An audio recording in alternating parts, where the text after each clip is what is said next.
All right, let's see what we got going on here. We need to get into the Google Meet.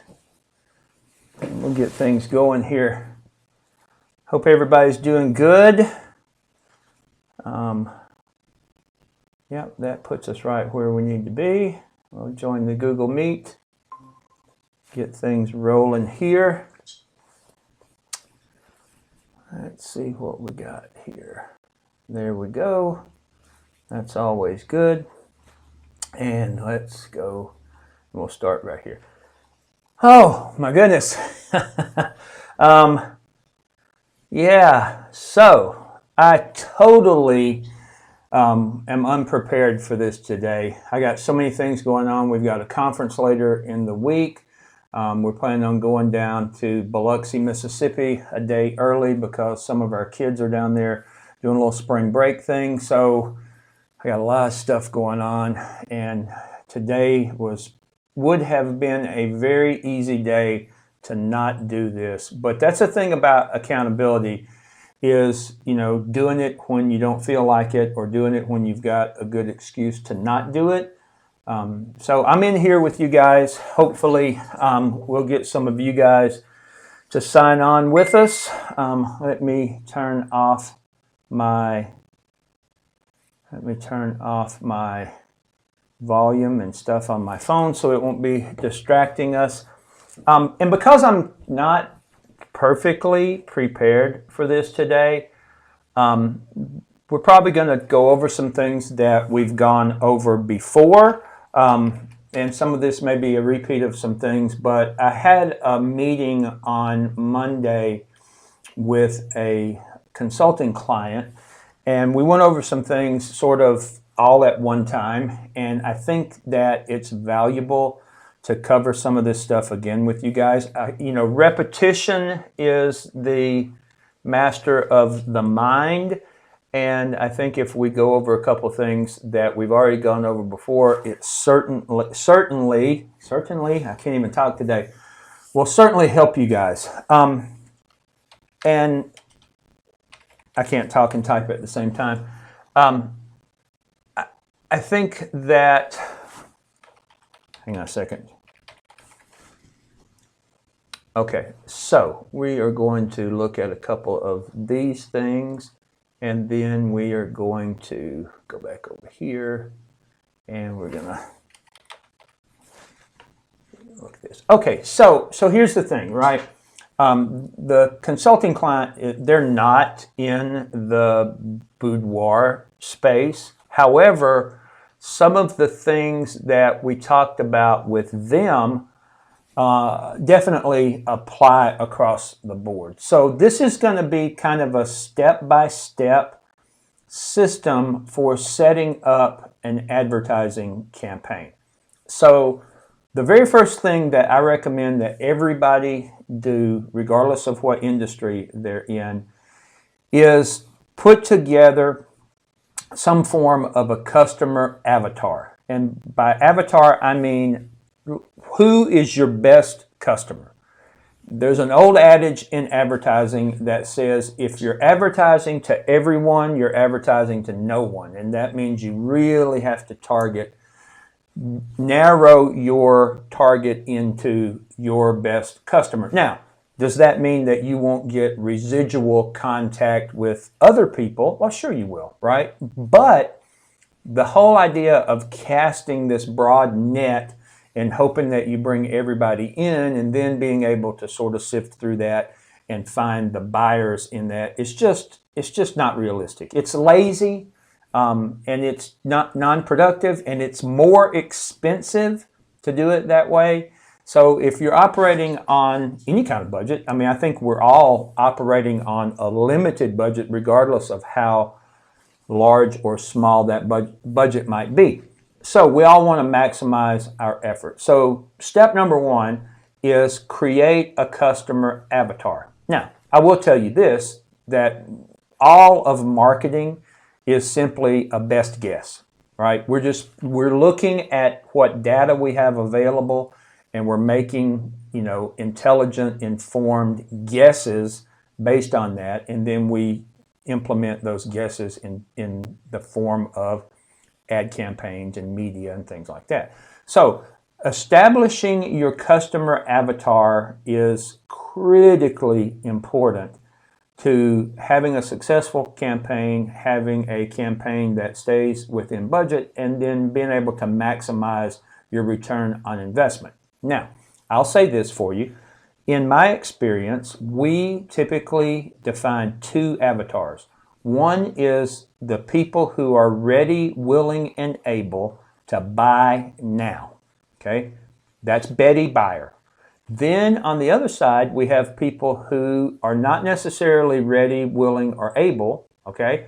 And those go into the category called Bonnie Browser. Now, Bonnie Browser is going to be the chief occupant, as it were, of your remarketing campaigns, because she came, she responded to whatever initial marketing material that you had in front of her. She came to your website, she came to your squeeze page, but she didn't sign up, okay? So we put her in the remarketing queue. Excuse me.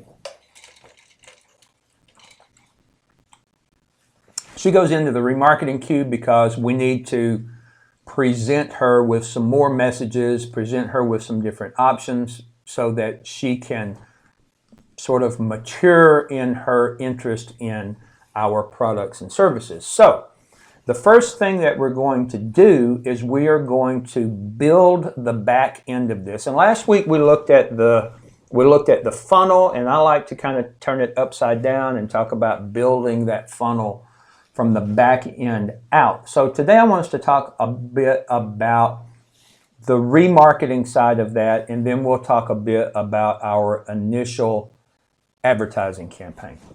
The remarketing side of things, you're going to remarket in two channels, or I remarket in two channels. I recommend that you guys do this as well, because you're getting the benefit here of being able to fail faster than I did. Now, that's why I got where I am. People talk about your successes, and your successes are the outward evidence of being able to fail intelligently. And so you guys get the benefit of being able to move beyond sort of the initial failure stage, because I've already done that for you. And trust me on this one, I have failed a lot over the years to get to the point where I am now.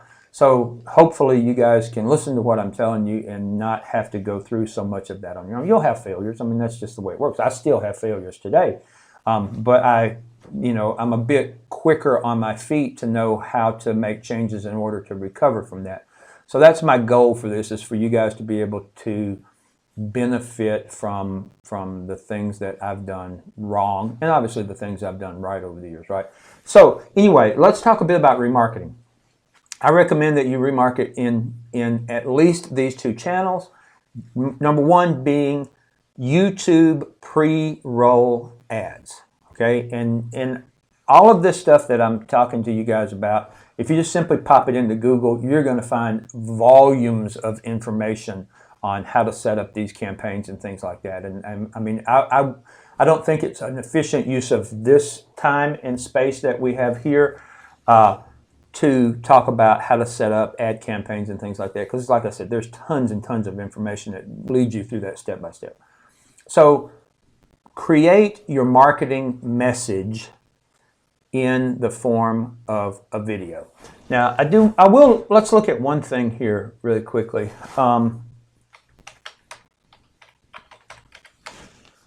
I'm going to show you guys some of the resources that are available within Google Analytics.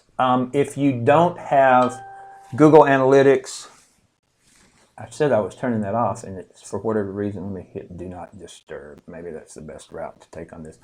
If you don't have Google Analytics installed on your web properties, I highly recommend that you stop what you're doing and do that as quickly as you possibly can, because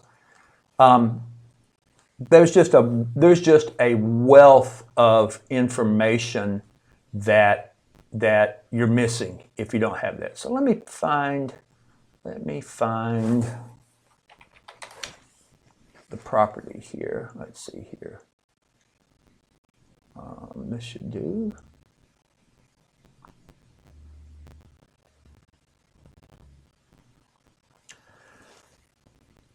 In your Google Analytics, why is this not showing up here? In your Google, okay, here we go. In your Google Analytics, you're going to have audience information. And I'm going to get, let me get you guys on the right screen here. Okay, there we go. Now then, and Google Analytics is switching over to their new system, their GA4, which is I'm excited about. It's going to give us tons and tons more information and more flexibility and stuff like that. But what I want to show you guys right now is under your audience category on this side, you're going to find demographics and you're going to find interest. And we'll take a look at the demographics information first. And obviously demographics is age, gender, location, things like that. Oh, there's no data available in this one. Why is that? Oh, let me go back and give us a bigger swath of time here and see if that's gonna help us. There we go. Okay, so our demographic information is going to show us our users, visitors to our website, right? And so what we're looking at here is we're looking at the age of the people who are visiting our website, and then on this side we're looking at the gender of the people who are visiting our website. Now this is my main photography website, and it is pretty generic across the board. Interestingly enough, we have a almost a 50-50 split that is tilted slightly to the side of male, which is a bit interesting for me. But I will tell you guys this too. As you build out boudoir photography galleries, you're probably going to see a lot of male traffic because people are coming to look at the gorgeous images that you guys are publishing. And so that's not necessarily unusual. I will say that probably the majority of your buying customer is going to be female. So when you create your ad campaigns, I strongly recommend that you target women in that, because that's just guys aren't buying boudoir with a frequency that justifies advertising to them. Now, unless you want to do something really specific like a Valentine's, hey, buy this for your honey kind of thing, that's one thing. But if your marketing message is empowering women, then you need to be limiting your marketing to women. Otherwise, you're spending money to reach people who are not your ideal customer, right? So we can cover that. Our age categories were slightly higher in the 45 to 54 category than we are anything else. But normally when we run ads, we usually run about 30 to 55. Sometimes if we're doing some things, we'll dig a little bit deeper into the 20s. But if we look at people who have disposable income that they can allocate to luxury boudoir services, they're typically going to be in that 30 to 40 to early 50 age range. So that's something to consider. Now, the other thing that I want you guys to take a look at, and this is super, super powerful stuff right here, is under the interests category, we're going to find things that affinity categories. Back when I studied marketing, these were called psychographics, right? Demographics are age, gender, location, income, things like that. Psychographic stuff is what people are interested in. So Google calls this affinity categories, and we're going to take a look at these. And this is where you'll find the information that you need in order to, number one, create your marketing material, and number two, know where to find your audience. Okay? Now, granted, this information is coming from one website, and this is not targeted in any way, meaning you can pull this information from your ad campaigns, or you can pull this information from specific pages on your website and things like that. But this is just sort of the overarching general information. So the number one psychographic driver or affinity category is food, dining, cooking enthusiast, 30-minute chefs. Now, what does that mean? Okay, well, that tells me a couple different things, okay? That tells me that if I want to reach these people who are visiting my website and I want to present them with advertising content where they live, so to speak, okay, then what's one of the YouTube channels that I would target for my remarketing ads to appear? Well, obviously anything that had to do with cooking, Instapot, 30-minute chefs, 20-minute meals, that sort of content is the best place for me to find my Betty Buyer or Bonnie browser, because it's showing me right here that the number one affinity category for visitors on this website is food enthusiast, right? So that would probably be my number one category that I would pick in where I wanted my YouTube pre-roll videos to appear. Now, I'll cover this really quickly. The second area that I want you guys to advertise in the second area I want you guys to advertise in is Google Display Network. If you're not familiar with Google Display Network, again, a quick Google search and you'll find volumes of information that explain all that. But essentially what that means is this. If you go right now to your local news website, okay, and maybe we'll just, well, there's no point in doing that. You can do that. If you go and look at your local news website right now, you're going to find banner ads that are on, at the top in the margins that appear, interspersed between the articles and things. You're going to find banner ads. That's the Google Display Network. So when you create your banner ads and you apply your remarketing campaign and you check the box that says, I want my ads to display on the Google Display Network, then your ads are going to show up on all of this gigantic network of different websites.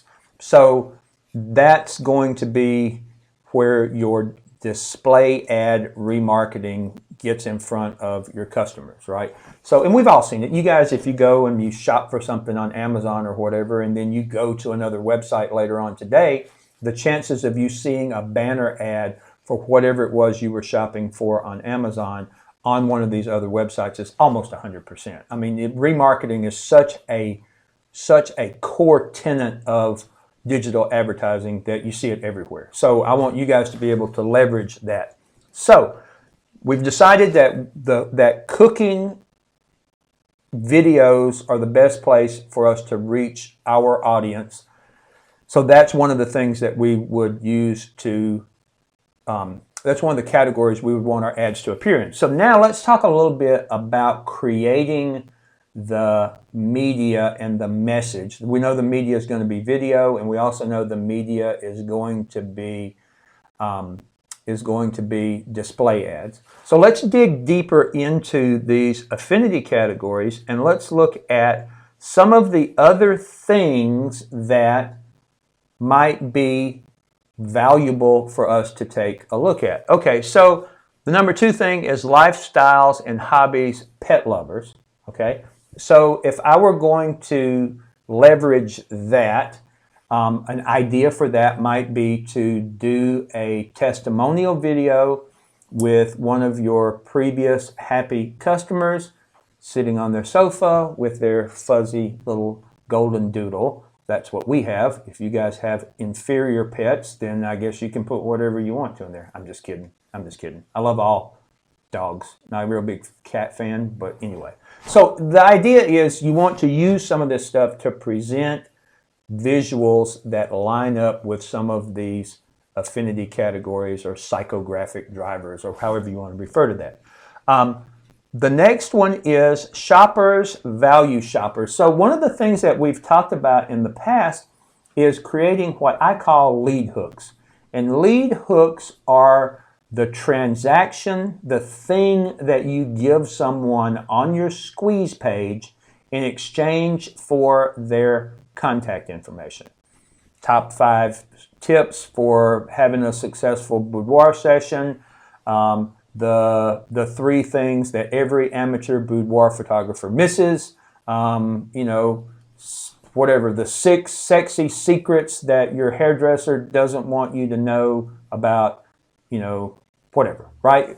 We've all seen these, right? And the more clickbaity the title, the better your response to that stuff is going to be, right? Style guides work really well. If in your case, your number 3 affinity category is value shoppers, then a good lead hook to appeal to people in that category would probably be a style guide on where to buy beautiful and sexy lingerie at discount prices. I can't remember it's people pronounce it myriad different ways, but Sheen or Shine or Shin or whatever it is, right? Everybody knows about that.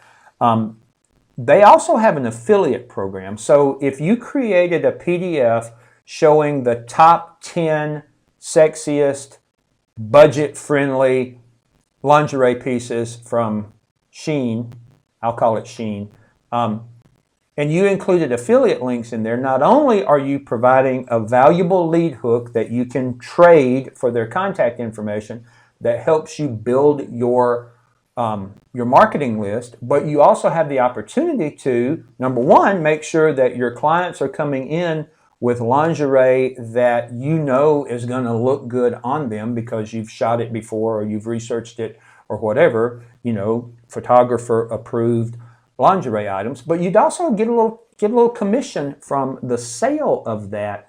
And anytime we can make a little extra change, that's a good thing, right? So let me make sure we're on the right thing here. Okay, so again, we're moving into the number 4 affinity category, which is news, politics, and avid news readers. So what does that mean to us? That means that having those display ads appear on your local news websites or national news websites or whatever, being sure that you indicate in your remarketing campaign that you want your ads to appear on news sites in the Google Display Network would be critical, right? Because that's number 4, that's a top 5 thing that is interesting to the people who are visiting this website, right?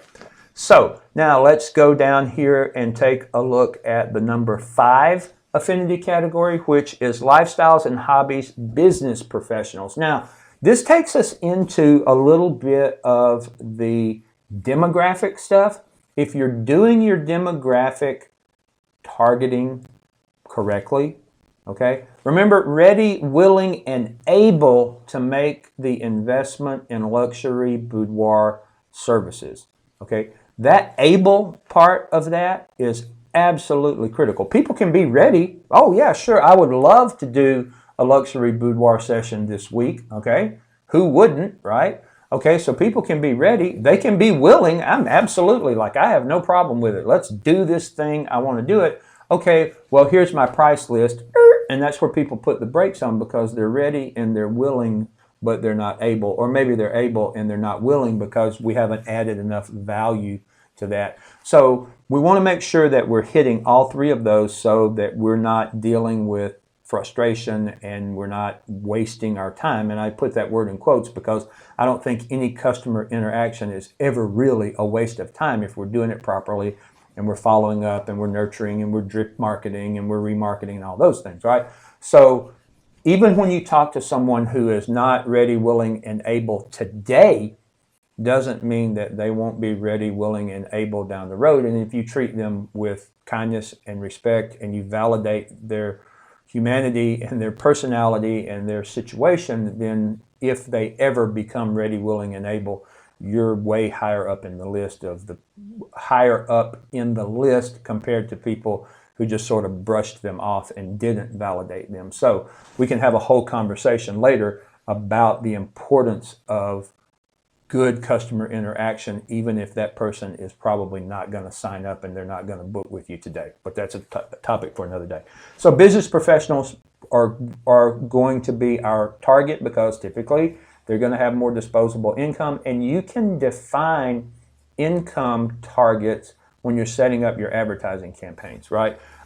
So moving on down the list, number 6, movie lovers. That tells me that using video to market to these people is going to be more effective than direct mail or some other form of marketing, because in the top 10 things that they have an affinity for, movies/video is going to be in that top 10 things. So it makes sense for me, based on this information, to use video as the delivery mechanism for my message.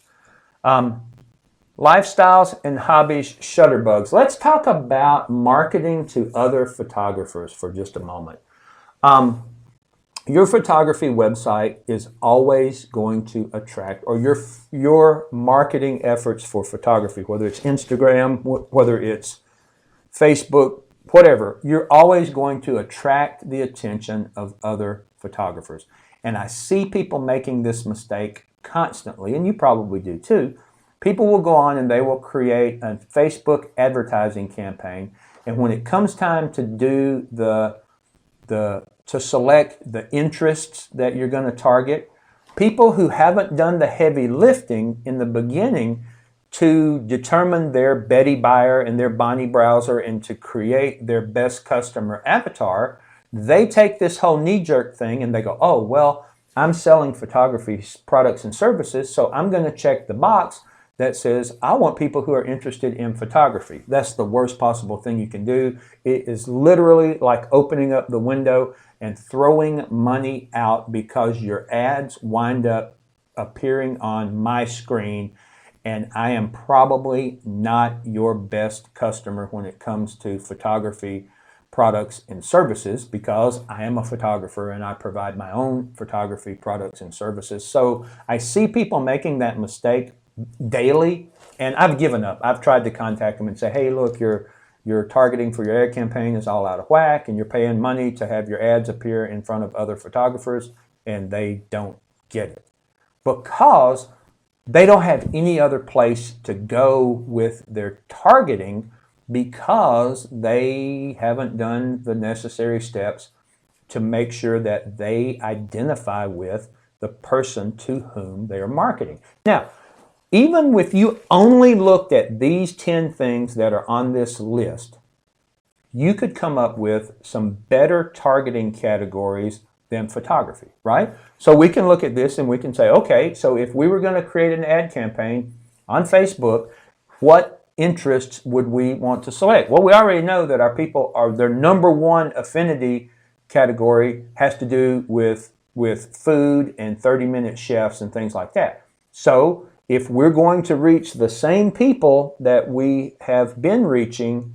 then it makes sense that we would use that as one of the categories, right? Certainly not photography, okay? Pets, okay, that would be a good one.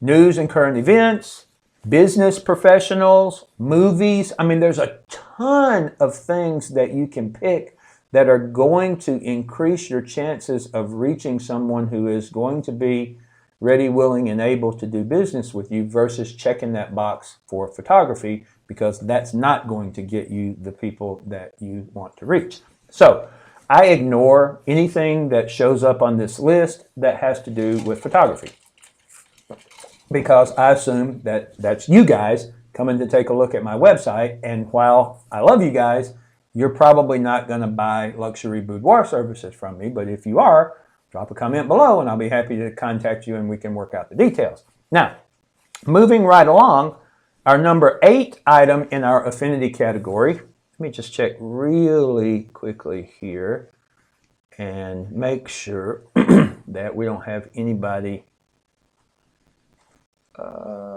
The Google Meet thing dropped out. Why did it do that? That was weird. Okay, well, I guess this will just get uploaded because we're beyond this now. Okay, so anyway, let's go back and take, oops, that's not where we need to be, was it? We need to be right here.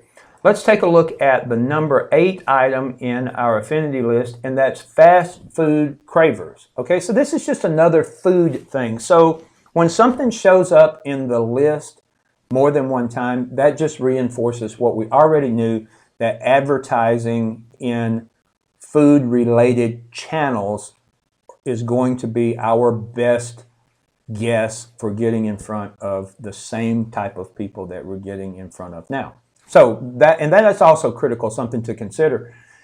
If you're not getting the traffic that you want, then you may need to look at the traffic that you're getting and make some adjustments, right?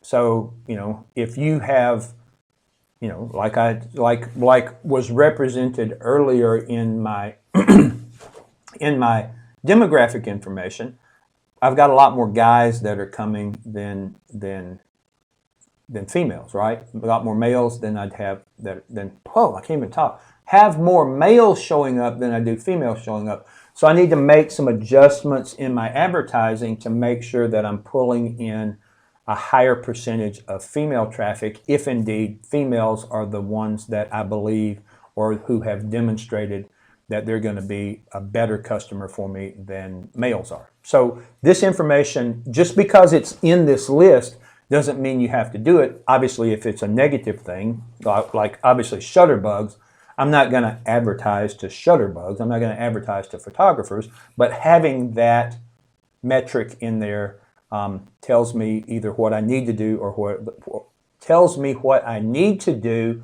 or what I need to do differently, right? So food things have shown up twice in our top 10 list. Travel, here's the thing, okay? In order for people to travel, they have to have a certain amount of disposable income. Is it safe for us to assume that if they have money for travel, they might also have money for other luxury services? Because even if you take a short trip and you're staying in a relatively inexpensive hotel, that is still a luxury service. That's something that it's not a requirement, it's not a necessity, it's a luxury. So can we assume that people who have disposable income for luxury services such as vacations and travel might also have disposable income for luxury services like boudoir? Sure, we can make that assumption as well. And that often comes hand in glove with your income targets that you put in there. As you advertise to people who are in the upper tiers of income, you're going to find that they are interested in more luxury services. So that's just an idea. But it also tells us that travel video channels might also be a really good place to do your remarketing because your people are interested in travel. And then what finally brings us down to the 10th one in this, which is home garden and DIY projects. Again, all that's telling me is this is where I need to be presenting my remarketing content in channels on YouTube. And you can actually go into, if you look right over here, there's actually 39 different categories of this. And you can look at all of them and make some decisions about it. I typically stick with the top 10, but you'll find as you go down through this that you're going to find some reinforcement stuff, okay? Right below the DIY stuff. So if we take out the shutterbug and we combine the two food things, okay, then that means that we're only in the top 7, so we would need to add 3 more to that. So if we come down to 11, we find that that affinity category is beauty and wellness frequently visit salons. Again, okay, this goes hand in glove with luxury services. Is it a necessity to visit a salon? My wife would tell you absolutely it's a necessity to visit a salon. Personally, I think that's a luxury service. You're going to find that the more marketing you do to people who have disposable income, the more luxury services are going to show up in your analytics. Outdoor enthusiasts, you know, some of this is probably, and I'm not saying that women aren't outdoor enthusiasts, but I'd be very careful with some of these things that are most likely coming from the male demographic side of things. TV lovers, that just tells me again that presenting my ads to these people in video format is going to be the best thing, because now we've got let me find it, movie lovers coming in at number 6, and we've got media and entertainment TV coming in at number 13. So again, we're getting some dual confirmation on the video channel being the best place for us to deliver this. So you can dig down through this. I don't really think that moving very far beyond the top 10 list is really going to help you very much. You know, we've got beauty that's showing up again on the list. We've got luxury shoppers that are showing up again on the list. We've got foodies that are showing up again on the list. So you can look at this stuff and make some very good best guesses when it comes to creating those remarketing campaigns. And remember, we're doing that in YouTube pre-roll videos, and we're doing that in Google Display Network. Google Display Network, we've talked about this in a couple of videos before. Go on and Google the Google Display Network ad sizes. You'll get a list of all of the sizes that your ads need to be. Pop on over to canva.com and you can create those ads that you would use then in your remarketing for the display stuff. And then you can also use those same ads in your blog posts, because your blog posts should be the place where people get into your funnel, or your blog post should lead people to either your booking. Obviously, you want to make sure that you're giving them the option to do that clearly and overtly, right? Don't expect people to search through your website and figure out what it is that you want them to do. You have to display it, and you have to explain it in clear, concise, impossible to miss or mistake ways, or they just won't do it, okay? So you can also use those banner ads that you create for the display network to guide traffic from your blog post into your squeeze pages, okay? So that's kind of in a nutshell where we need to start in terms of creating a durable customer avatar, okay? Because if you've got analytics on your website, you have access to this information. If you don't have analytics on your website, please, please, please, please, please get that on there so you can develop this data stream, because if you don't have it, you're just really taking shots in the dark, and that's expensive and unproductive and frustrating and all that stuff. So now let's talk a bit about how do we do initial advertising, okay?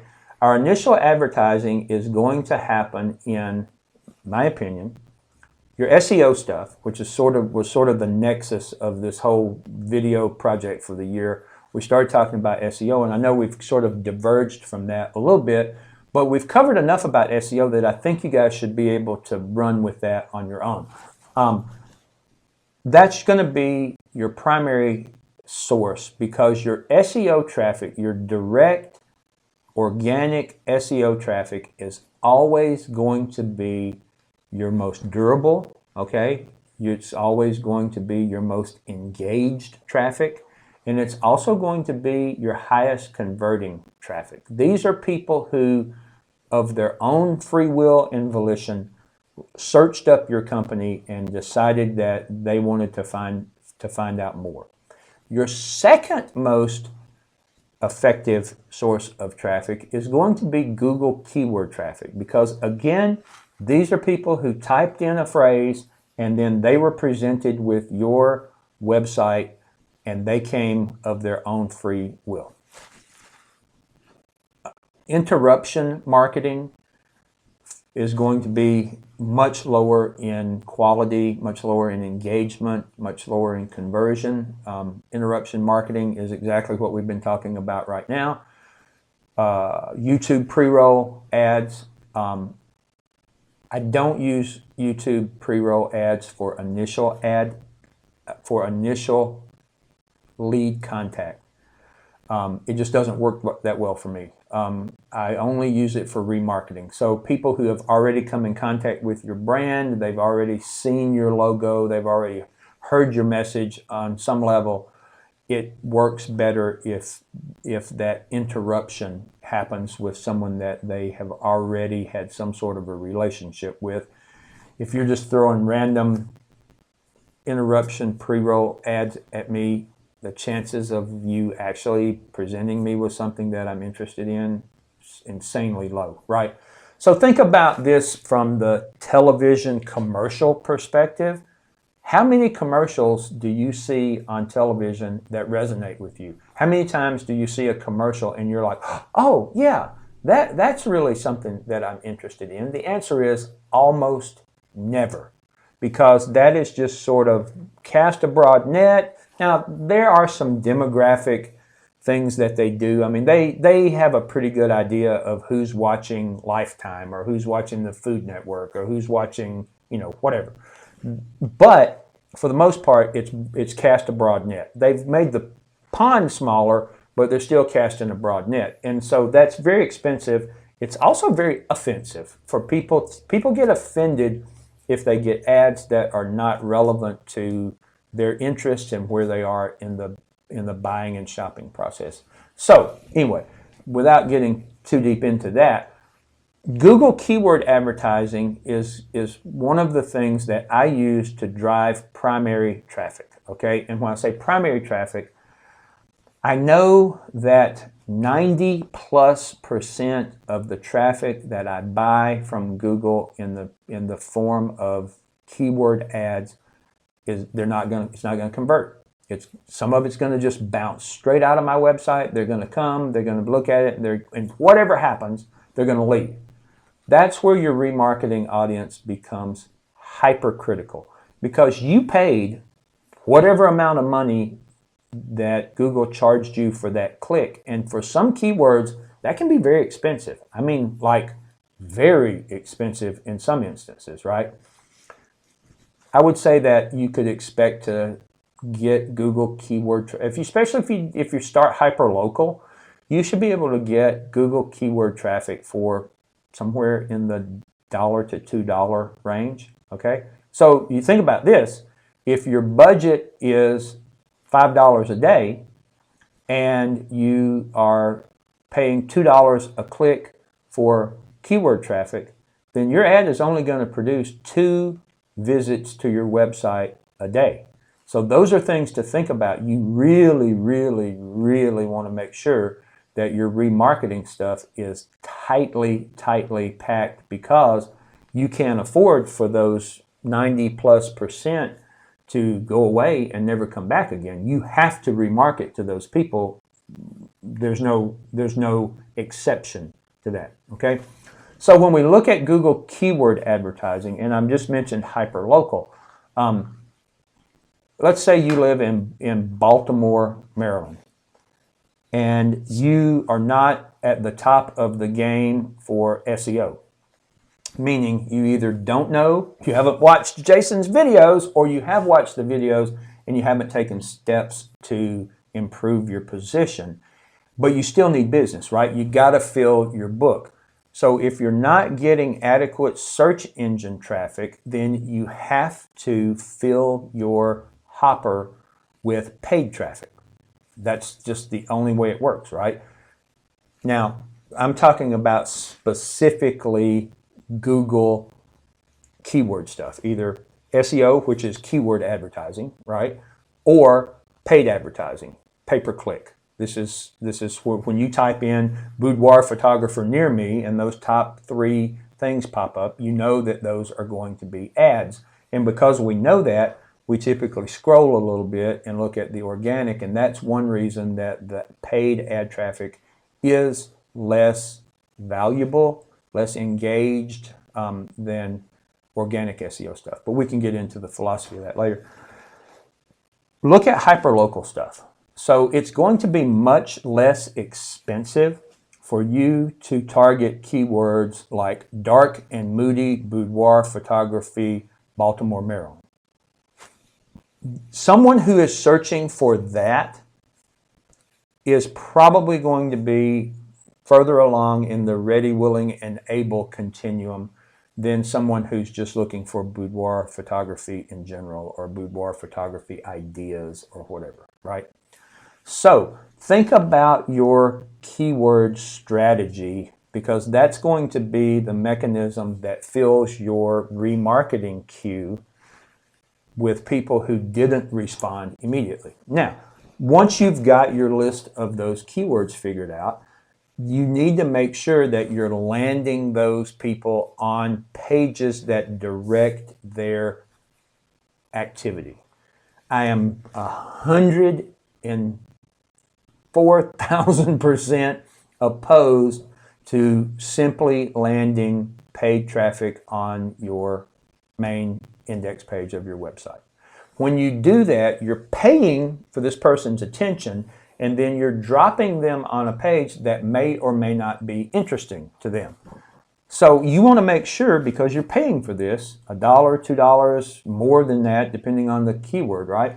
You want to make sure that you're dropping them on a page that is going to be appealing to whatever search term that captured their click to begin with. So if they're looking for dark and moody boudoir in Baltimore, Maryland, and you drop them on your main page, and maybe dark and moody boudoir is not your primary style, maybe light and airy is your primary style, and you drop them on your main page, there's going to be an immediate disconnect. You have paid to create tension in the viewer, in the potential customer's experience. And normally when you create that tension, when there is that disconnect, that cognitive dissonance, when they expect to see dark and moody boudoir and they see light and airy boudoir, or they see your infinitely long About Me page where you talk about all of the things that made you want to do this for a living, they're probably going to bounce straight out of that page. And so if you've done things correctly, you've captured them in your remarketing campaign, but you haven't had an opportunity to convert them on first contact. The cheapest stuff that you can do is convert on first contact, right? Because you paid, they came, they filled out the thing, they booked, you made money, et cetera, et cetera. So make sure that you have really thought your way through, where am I going to land this traffic? Again, create pages that are specifically designed to guide the visitor to where you want them to go. So we'll just take this dark and moody boudoir Baltimore idea and run with it a little bit deeper. So you created a lead hook that is the top 5 secrets to super sexy and sensual dark and moody boudoir. And you've got a PDF, okay? And you are running an ad campaign with dark and moody boudoir keywords, hyperlocal, long tail, so you're not spending a ton of money to get traffic that might not be interested in what it is that you're selling, right? And now you land this on a squeeze page where their options are, give me your contact information so you can get this PDF that's going to give you super secret information that nobody else has but me, okay? If there is such a thing, which there's not, but that doesn't mean that we don't present this information as being valuable, right? Fear of missing out, appeal to authority. There's all these psychological things that we can work into these lead hooks and into our advertising campaign that make them irresistible, I guess. But so let's assume that you have this, top 5 tips for super sexy, sensual, dark and moody boudoir, blah, blah, blah, blah, blah. Now you've landed that traffic on there. Their primary option is, give me your contact information so you can get this PDF so that I can then market to you over time, okay? That's the first thing that they see on that page. That's the primary call to action for that page. This is unmistakably what I want you to do. Do not have your menu banner across the top where they can go and look at your gallery and they can do your About Me and they can look at frequently asked questions. No, this is a squeeze page. The whole idea behind a squeeze page is you are squeezing them into a point of limited options. Okay? Now, as you scroll further down the page, you can give them more options. You can have a mini pop-up gallery of my 5 favorite dark and moody boudoir pictures from 2022 or whatever, okay? And as they scroll down, you can also give them opportunities to book now. Book now and get whatever incentive it is that you're giving on the backside. We've talked about this before. I don't recommend incentivizing people on your session fee because that's money out of your pocket. So let's say that your session fee is $499 and you're going to run a $250 off special.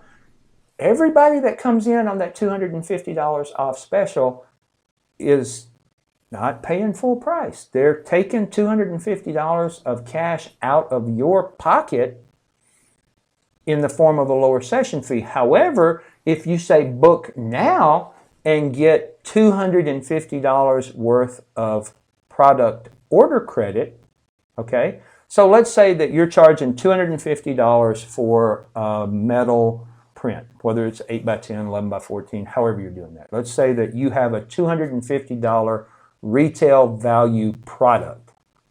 Well, you're not paying $250 for that at the wholesale level. I certainly hope not. If you are, you need to work on your cost of doing business and your profit margin.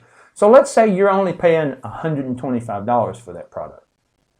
So now the customer has realized a $250 savings, but you've only come out of pocket $125. So instead of getting a $250 session fee, you're still getting a $500, $499 session fee, out of which you have to pay an additional $125 to satisfy this product incentive. I always recommend that you incentivize on the backside versus incentivizing on your cash transactions, because that's literally cash money out of your pocket, and I never recommend that people do that. So anyway, you use that squeeze page to either get their contact information, okay, scrolling down the page, get them to book with some form of back-end incentive, and then interspersed in there, you can give them a little bit of a taste of what it is that you're doing.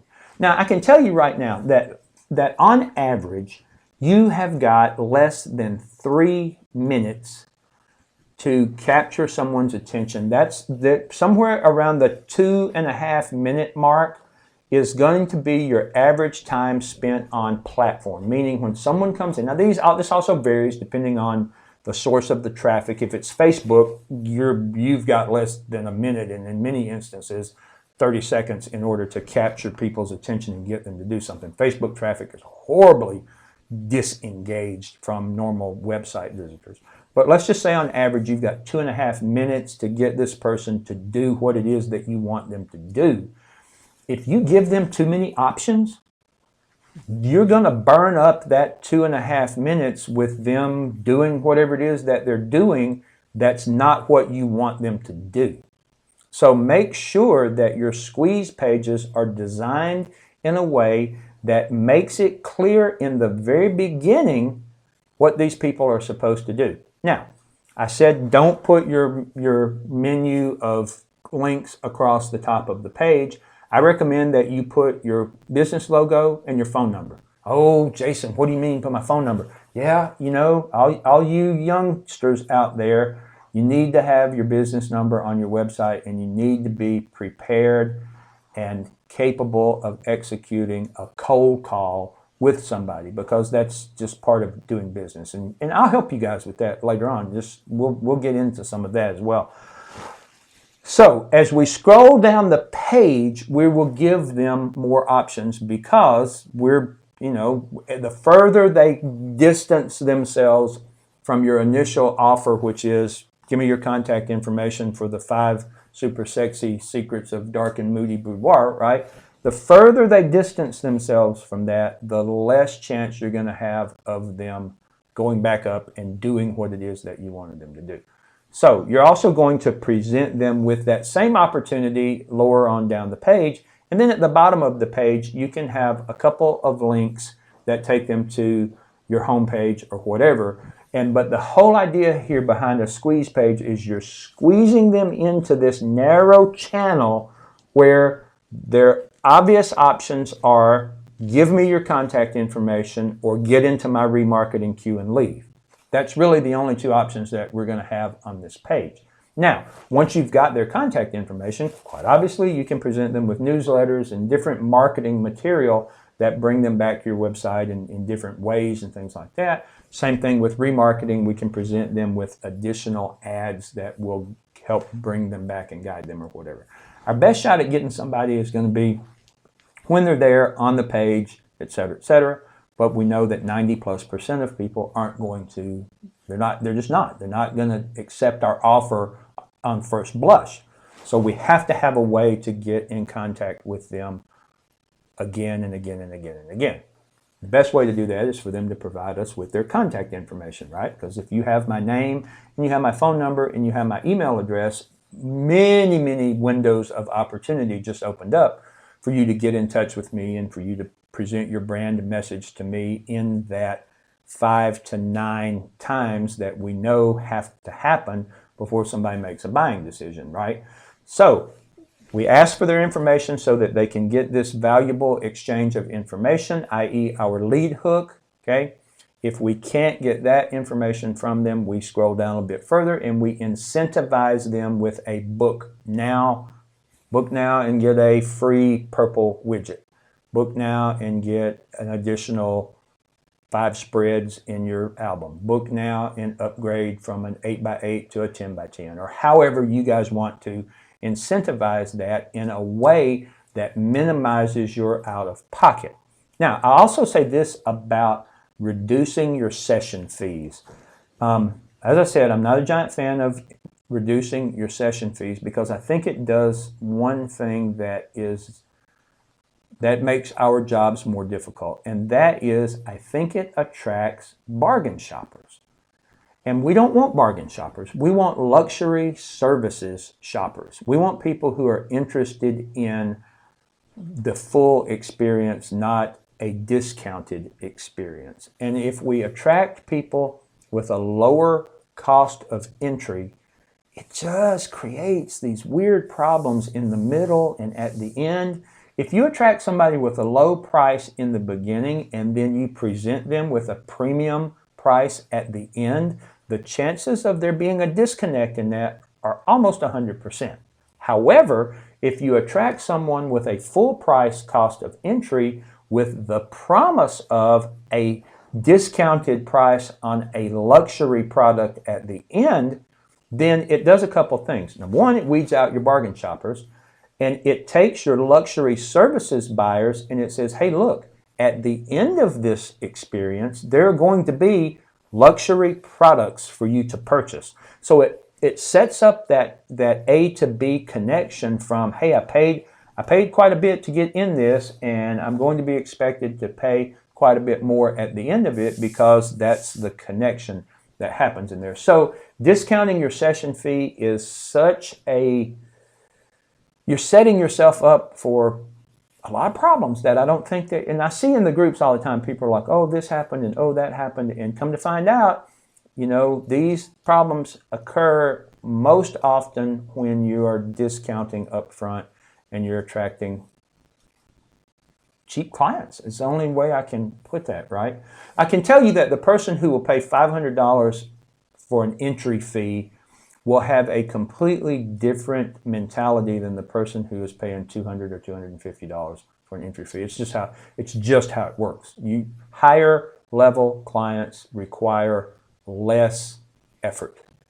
and they're more appreciative. And I mean, we could just get into that and go really deep down the rabbit hole. But trust me on this one, don't discount your session fees. It's just going to cause you problems and cost you money. You're literally taking money out of your pocket up front and handing it off to the customer. You need to do that on the back end. So anyway, we are at the end of the hour. So for someone who didn't want to do this today, who had other things to do and was not prepared, I think we did a pretty good job of giving you guys some valuable information that if you will take and run with it, it will absolutely improve your business.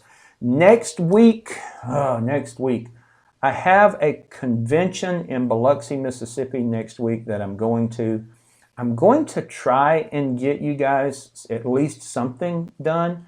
But if I can't, please understand that life is dynamic and things happen, and I promise I'll catch up with you guys as soon as I get back. I do this for you. I firmly believe that a rising tide lifts all ships. The better you get at photography, the better photography is for everyone. I love you guys, and I will see you next time.